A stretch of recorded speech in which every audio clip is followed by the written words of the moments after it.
अस्सलाम वालेकुम जी दोस्तों, क्या हाल है? ठीक ठाक हैं, खैरियत से सब अच्छे हैं। अच्छा जी, आज आपसे एक बड़े अच्छे टॉपिक पे बात करनी थी। को पता है, मैंने पिछले दिनों कोई वीडियो भी एक लगाई थी यूट्यूब पे। मैंने वीडियो लगाई, मुझे किसी दोस्त का नीचे मैसेज आया, मैंने भी उनका कमेंट वहाँ से डाल दिया। कमेंट में काफ़ी डिस्कशन चली गई थी। मुझे कमेंट आया कि आपका नंबर चाहिए या फिर आपसे डिस्कस करना है। मैंने थोड़ा सा डिस्कस किया, फिर मुझे लगा ये डिस्कशन लंबी हो सकती है। मैंने उनको अपना नंबर फॉरवर्ड कर दिया, तो वो व्हाट्सअप थ्रू आ गए। पाकिस्तान से थे वो साहब।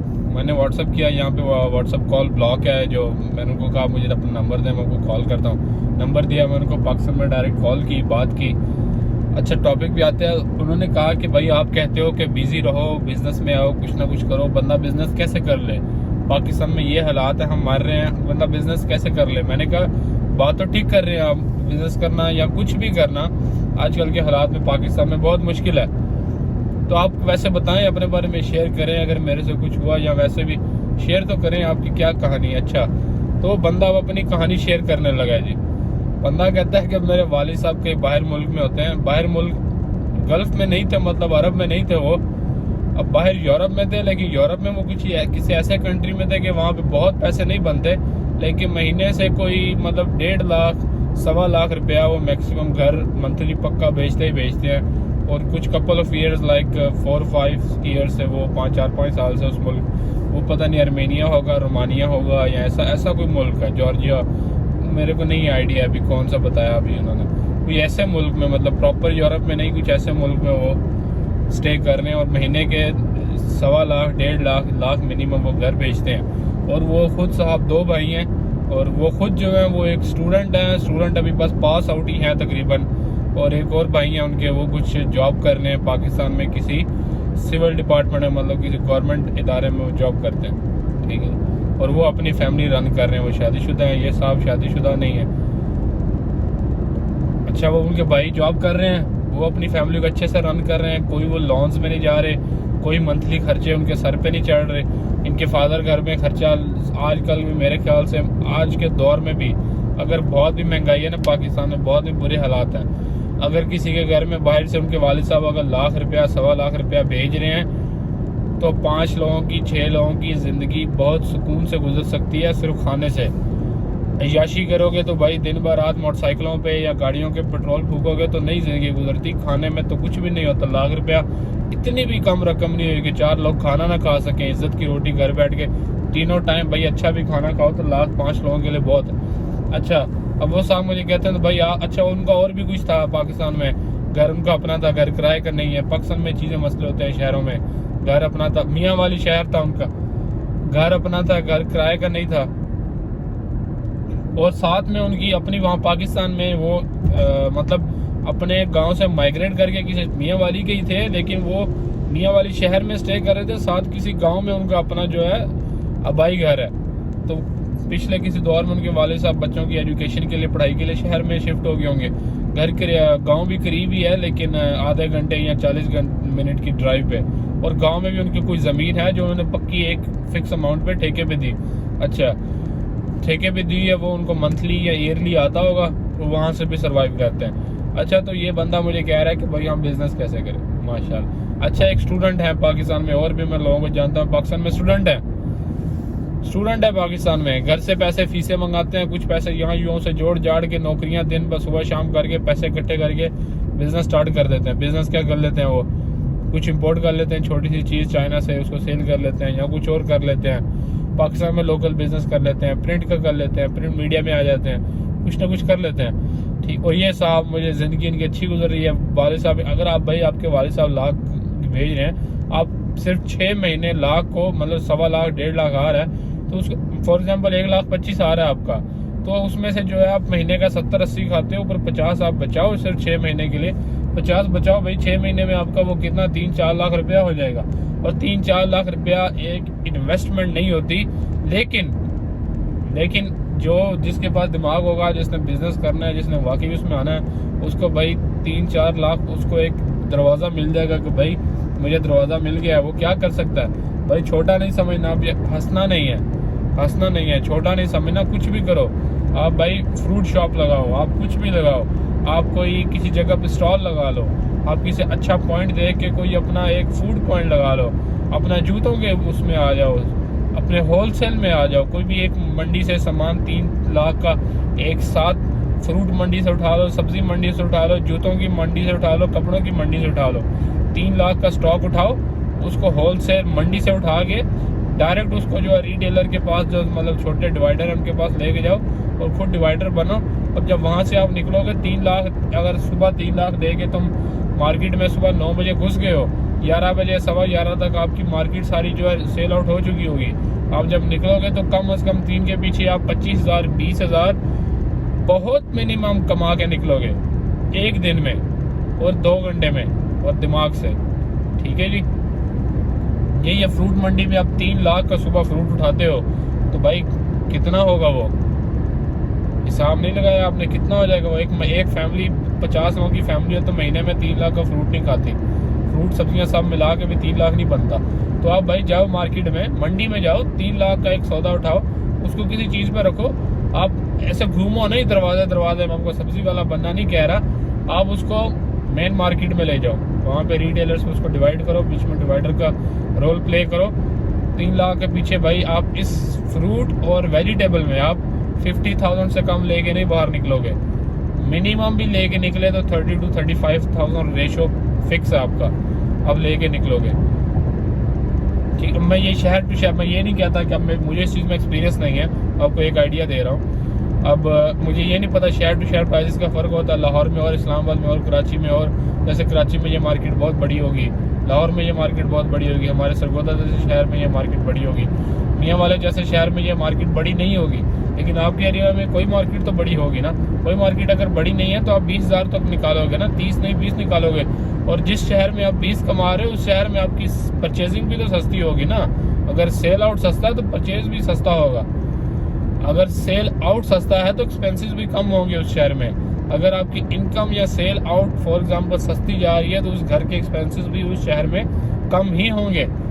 आप अगर देखें डिनाई करना चाहते हैं कि भाई मैंने कुछ भी नहीं करना, मैं ये वो हर चीज़ को मुसीबत बना लेंगे तो नहीं हो पाएगा। आपको अपनी मुश्किलों में से ही हल निकालना। पिछले दिनों मैंने एक वीडियो देखी, एक किसी इंग्लिश कंट्री में एक मदर होती है, उनके 2 बच्चे होते हैं, फादर उनके मर जाते हैं, मदर को इंटरव्यू के लिए जाना होता है। तो यूरोप में रूल है कि डे केयर एक जगह होती है बच्चों के लिए ना, डे केयर बना होता है कि बच्चों को माएँ जो है बच्चों को वहाँ पे दिन में छोड़ आती हैं, वो पर डे उनको $20 to $30 जो भी फिक्स अमाउंट होती है पे करती हैं, और उनके बच्चों का ख्याल रखती हैं, खाना पीना स्कूलिंग सब। जो छोटे बच्चे होते हैं 6-7 साल वाले, तो माएँ शाम को फिर काम से जॉब से लौटती हैं, जो सिंगल मदर्स हैं तो वो डे केयर उनको पे करती हैं। और वो आज अच्छा वो माँ इंटरव्यू देने गई, बच्चों को डे केयर में रख के 6-7 बार मतलब डे केयर में रख के, वो बच्चों को रख के डे केयर में पेमेंट करके इंटरव्यू देने गई, उसको 6-7 बार ही जॉब नहीं मिली। ठीक है, वो फिर शाम को डे केयर में 20 या 30 लेट्स सपोज $20 पे करती। अच्छा जी दोस्तों, अब आपको लग रहा होगा कि आगे वीडियो में एकदम से रात क्यों हो गई है।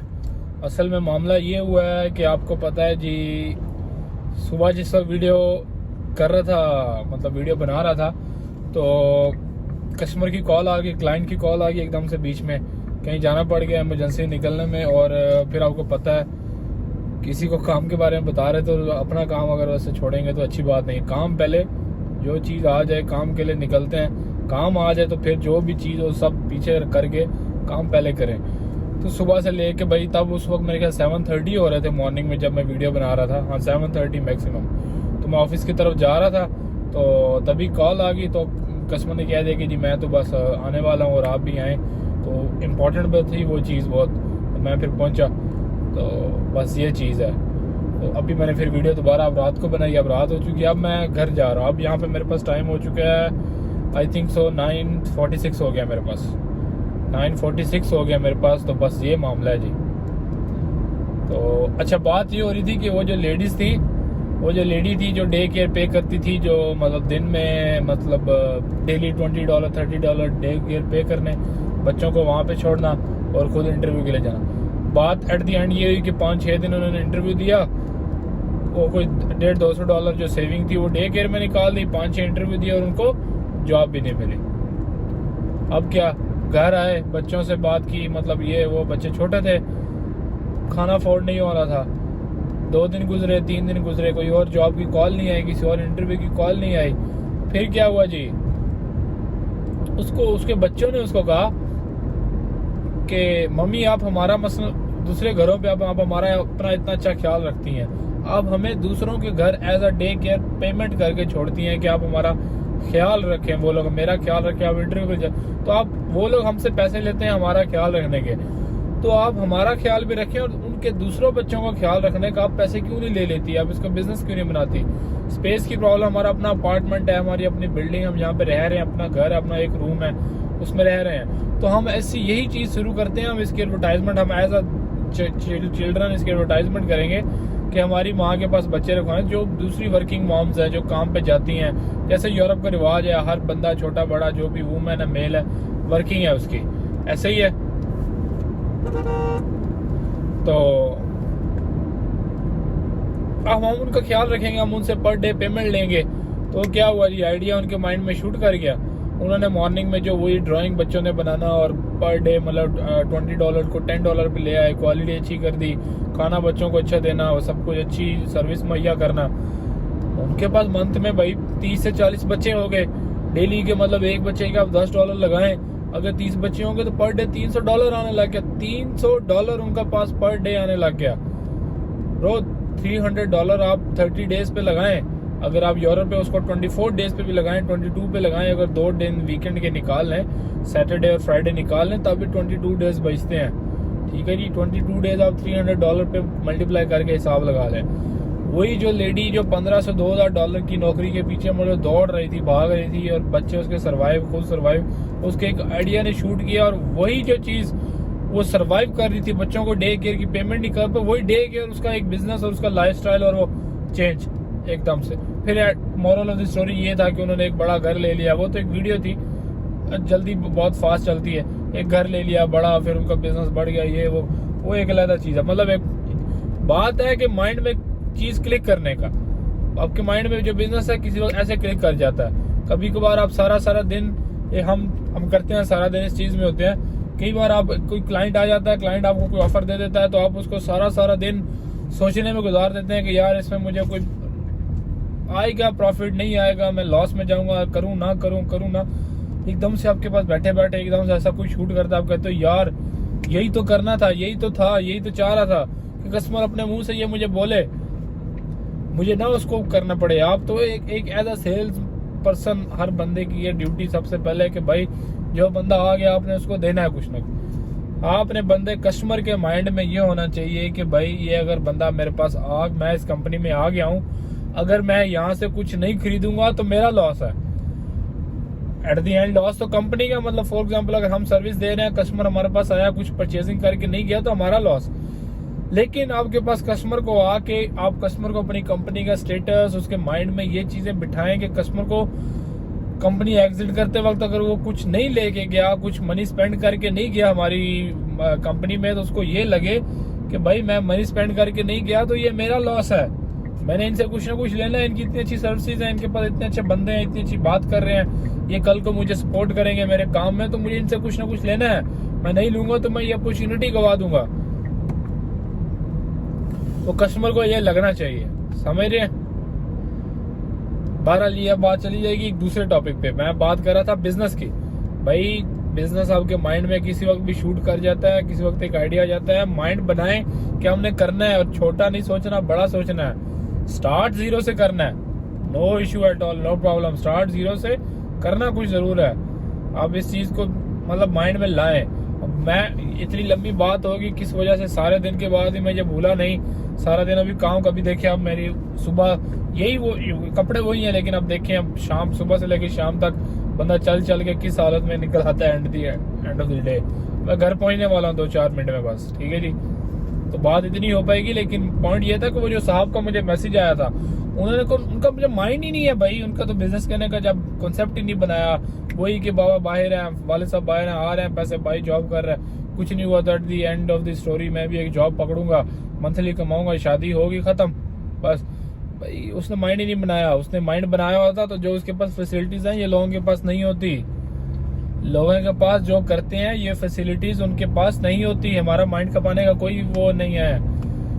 जो लोग बिजनेस करते हैं उनके पास ये फैसिलिटीज नहीं होती। मैं बार बार कह रहा हूँ, जो कुछ कर रहे होते हैं आज, कोई भी जो बिजनेस जिसने कुछ किया है, या जो हम तो कुछ भी नहीं भाई, कुछ नहीं किया हमने जिंदगी में अभी तक। जिन्होंने कुछ किया हुआ है अब उनको पकड़ के देख ले, उनको बैठा के 10 मिनट उनसे बात करें, स्टोरी ये निकलेगी कि भाई उनके पास कुछ नहीं था, और उनका बैकग्राउंड भी निकालें तो उनके पास कुछ नहीं था, उन्होंने खुद सब बनाया। अब वो स्टेज पे है कि उनके बच्चों को मतलब नहीं कुछ करना पड़ेगा, फिर उनके बच्चे इजी टाइम में जाएंगे तो वो ऐसा पैसा बर्बाद करेंगे कि अब उनके बच्चे डिफिकल्ट टाइम पैदा करेंगे अपने लिए, अपनी अगली पुश्तों के लिए। वही कहते हैं, कहीं पे सुना था मेरे ख्याल से, कुछ स्टीव है वो एक शो करते हैं, उन्होंने कहा था कि मतलब tough time creates a tough man creates a easy times, easy time creates a easy man creates a tough time. बस यही है कि जो बंदा मौजों में रहता है, जो बंदा मुश्किलें काट के आता है, फॉर एग्जांपल, वो अपने लिए आसानियां पैदा करता है, आसानियां पैदा करके वो दुनिया को सर्व करता है, अपनी फैमिली को सर्व करता है, बच्चों को सर्व करता है। जब बच्चे उसके आसाइशों में रहते हैं, यशी में रहते हैं, फिर वो उस माइंड के नहीं आते, फिर वो अपने लिए मुश्किल टाइम पैदा करते हैं। जब अपने लिए मुश्किल बनाते हैं तो फिर वो जमाने के लिए मुश्किलें पैदा करते हैं। ये कुछ चीजें at the end of the story यही है कि भाई आप जो है कुछ ना कुछ सोचें, माइंड में माइंड बनाएं। जॉब कर रहे हैं तो माइंड बना लें कि भाई 4 साल 3 साल 10 साल और जॉब करनी है। 10 साल के बाद ये दिन होगा, ये डेट होगी, उस दिन मुझे जॉब पे नहीं जाना, उस दिन मुझे ये करना है। और उस दिन आप जब बना लेंगे, एक शाहरुख खान कहता है कि जब आप किसी चीज को पाने की कोशिश में लग जाती है तो पूरी कायनात उसको आपको दिलाने की साजिश में लग जाती है। तो जब आपने माइंड बना लेना है कि मैंने ये लेना है तो आपको मिलेगा। अल्लाह से मांगे, चैरिटी करें। सबसे पहले कुछ 10 रुपए कमाते हैं तो 4 रुपए चैरिटी करें, 2 रुपए सेविंग करें, 4 रुपए एक्सपेंसेस में लगाएं। लाजमी सेविंग, चैरिटी, एक्सपेंसेस, यही 3 चीजें होती रही तो भाई आप डन हो, आपने कर लिया बस। ठीक है जी, चैरिटी लाजमी करनी है। 1 गुना चैरिटी करेंगे तो अल्लाह का वादा आपको 10 गुना मिलेगा। ठीक है जी, अल्लाह तो अपना वादा नहीं ना गलत हो सकता, वो उस पर यकीन रखें। ठीक है जी, फिर बात होगी इंशाल्लाह। घर आ गया बहुत करीब, जस्ट अभी एंटर हूँ। और बहुत शुक्रिया, थैंक यू सो मच। आपने अगर बात सुनी, सारी नहीं सुनी, जिन्होंने सुनी वो समझेंगे, जिन्होंने नहीं सुनी उनका भी शुक्रिया। और बात को फॉलो जरूर करना चाहिए। फिर बात होगी, फिर मुलाकात होगी एक अच्छी बात के साथ, एक अच्छी चीज के साथ। कुछ और भी नोटिस करूंगा तो आपके साथ शेयर जरूर करूंगा। अल्लाह हाफिज, बहुत शुक्रिया, अस्सलाम वालेकुम, गुड नाइट। अब तो हो चुका।